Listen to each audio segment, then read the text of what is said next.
NDA सांसदों की meeting में बोले पीएम, चाय वाला फिर पीएम, इसकी छटपटाहट है। नेहरू के बाद कुछ रिमोट वाले पीएम, तीसरी बार जीत से उनको परेशानी है, ये कहा है प्रधानमंत्री ने। आनंद पांडे हमारे साथ इस वक्त जुड़े हुए। आनंद, सांसदों को संबोधित करते हुए उनके साथ बैठक में प्रधानमंत्री ने बड़ी बातें क्या कहीं, और जो बार बार ये बात आ रही है कि तीसरी बार जो चुने गए हैं प्रधानमंत्री, ये विपक्ष को पच नहीं रहा है, ये उनको हजम नहीं हो रहा है। बिल्कुल, इस सत्र में एनडीए संसदीय दल की पहली बैठक की है और इस बैठक में जैसे प्रधानमंत्री नरेंद्र मोदी पहुंचे तो उनका माला पहना कर स्वागत किया गया।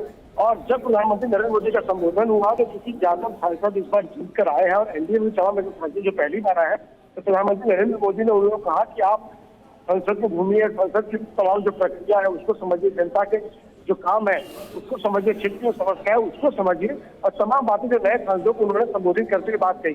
तो उसके बाद प्रधानमंत्री ने विपक्ष को निशाना साधा, खासकर गांधी परिवार पे। प्रधानमंत्री ने कहा कि पहले प्रधानमंत्री पंडित जवाहरलाल नेहरू के बाद ये पहली बार है जब कोई पीएम या फिर कोई पार्टी लगातार तीसरी बार सत्ता में आई है। उन्होंने ये भी कहा कि नेहरू के समय में विपक्ष सिर्फ नाम मात्र का था, यानी विपक्ष मजबूत नहीं था। तो और आज जो विपक्ष इतना मजबूत है उसके बावजूद भी अगर तीसरी बार सत्ता में आए हैं तो ये विपक्ष की छटपटाहट बताता है। और उन्होंने सीधा गांधी परिवार के निशाना साधते हुए कहा कि नेहरू के बाद भी कई पीएम हुए, कुछ सीधे पीएम हुए, कुछ को रिमोट से चलाया गया, लेकिन वो भी ये काम नहीं कर पाए कि लगातार तीसरी बार सत्ता में ला सके अपने दल को, अपनी पार्टी को। और उन लोगों को, यानी विपक्ष को भी यही छटपटाहट है जो सीधे दिख रही है कि कैसे एक चाय वाला, यानी कि नरेंद्र मोदी कैसे लगातार तीसरी बार देश का प्रधानमंत्री बन गए। शुक्रिया आपका इस अपडेट के लिए, जानकारी के लिए।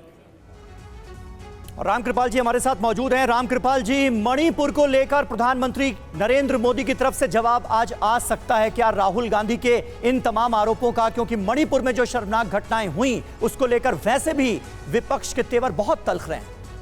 देखिए, निश्चित तौर पर सिर्फ इसलिए नहीं कि विपक्ष राहुल जी ने ये मुद्दे उठाए हैं जी, ये मुद्दे हैं, पूरा देश इन पर चर्चा करता रहा है। और निश्चित तौर पर मैं मानता हूं कि जो मुद्दे हैं उनका हल ढूंढने के लिए उनमें कहाँ गलतियाँ हुई हैं, क्या चीज़ है, निश्चित तौर पर यह होना चाहिए उनकी। लेकिन देखिए, मुझे जैसा मैंने कहा कि मुझे ये नहीं पता है कि मोदी जी क्या बोलेंगे नहीं बोलेंगे। जाहिर सी बात है कि जितने मुद्दे कहे गए, देखिए अभी एक बात जो आपने ये पूछी थी कि क्या सदन में इस बहस को रोक करके करना चाहिए, जयशंकर जी ने बताया।